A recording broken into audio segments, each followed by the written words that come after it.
আপনি পটল বা অন্যান্য সবজি চাষ করেছেন? ব্যাপক হারে লেদা পোকার সমস্যা?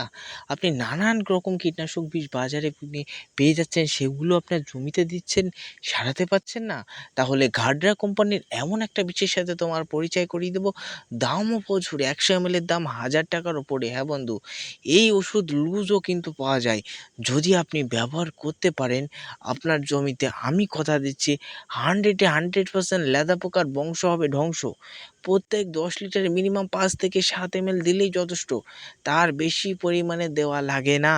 ১৫ লিটার ঢপে ১০ ml দেবেন, তাতে পোকা মরে সাফ। হ্যাঁ বন্ধু, এই ঘাড্রা কোম্পানির নতুন এই ওষুধ কিন্তু ঘাড্রা কোম্পানি বার করেছে।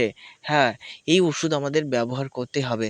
চলো বন্ধু, তার আগে আমরা জেনে নিই আমাদের এই ফল ছিদ্রকারী লেদা পোকা কী ক্ষতি করে, সেটা অবশ্যই আমরা জানতে হবে।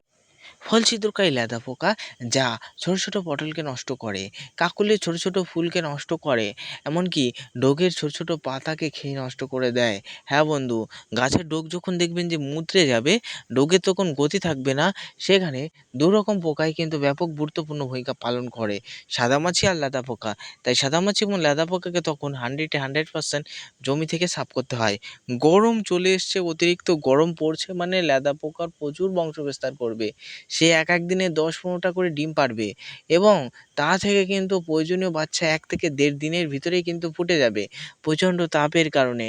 তাই প্রত্যেক চাষিদের আমি রিকমেন্ড করব, জমিতে যদি অতিরিক্ত হারে ফল ছিদ্রকারী লেদা পোকা দেখা যায়, আপনি যদি চিতা, পোলার, ইমেজ এই ধরনের নানান বিষ, প্রোপেক্স সুপার, ক্লোরোপাইরিফাস, সাইপারমাইথিন গ্রুপের বিষ, বাংলাদেশের ক্ষেত্রে অ্যাকামাইট, সেটা নানান বিষ যদি ব্যবহার করে থাকেন, যদি কাজ না পেয়ে থাকেন, তাহলে গার্ডরা কোম্পানির ব্লুয়ার এই কীটনাশকটা ব্যবহার করবেন।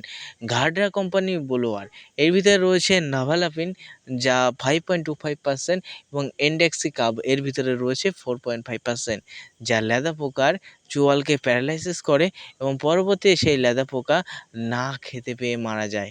হ্যাঁ বন্ধু, তাই প্রত্যেক ১০ লিটারে মিনিমাম আমাদের ৭ ml এবং ১৫ লিটার ঢপ হলে মিনিমাম ১০ ml দিয়ে আপনি ভালো করে জলটা ঝাঁকিয়ে স্প্রে করুন, বিকালের দিকে স্প্রে করুন এবং জমি থেকে সমস্ত রকম ফল ছিদ্রকারী লেদা পোকাকে মেরে জমিকে সাফ করে তুলুন। হ্যাঁ বন্ধু, এটাই আমার অঙ্গীকার। এটাই প্রত্যেক চাষিদের বলতে চাই যে যাদের পোকা অতিরিক্ত দেখা দিচ্ছে, তারা এই করে গাছের পোকাকে মেরে জমিকে সুস্থ সবল রেখে সুন্দরভাবে চাষের পথে এগিয়ে যাও। গাছে যদি পোকা লাগে অতিরিক্ত, তাহলে কিন্তু সেই ফসল ভালো হয় না।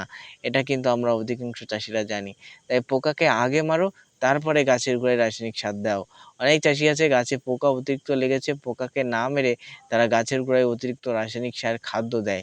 এতে করে কি হবে বন্ধু, দেখা যাচ্ছে তোমার শরীরে প্রচুর রোগ বাসা বেঁধেছে। তুমি প্রয়োজনীয় প্রচুর পরিমাণে ভিটামিন বা অন্য ওষুধ খাচ্ছ, তোমার কিন্তু শরীরে কোনো রকম কাজ দেবে না। ঠিক তেমনই গাছে প্রচুর রোগ রয়েছে, পোকায় প্রচুর রোগ ডেকে আনে। সেই পোকাকে আমাদের মারতে হবে আগে, তারপরে গাছের গোড়ায় খাদ্য দিতে হবে। তাই আমাদের ঘাটা কোম্পানির ব্লোয়ার এই কীটনাশকটি ব্যবহার করতে পারেন।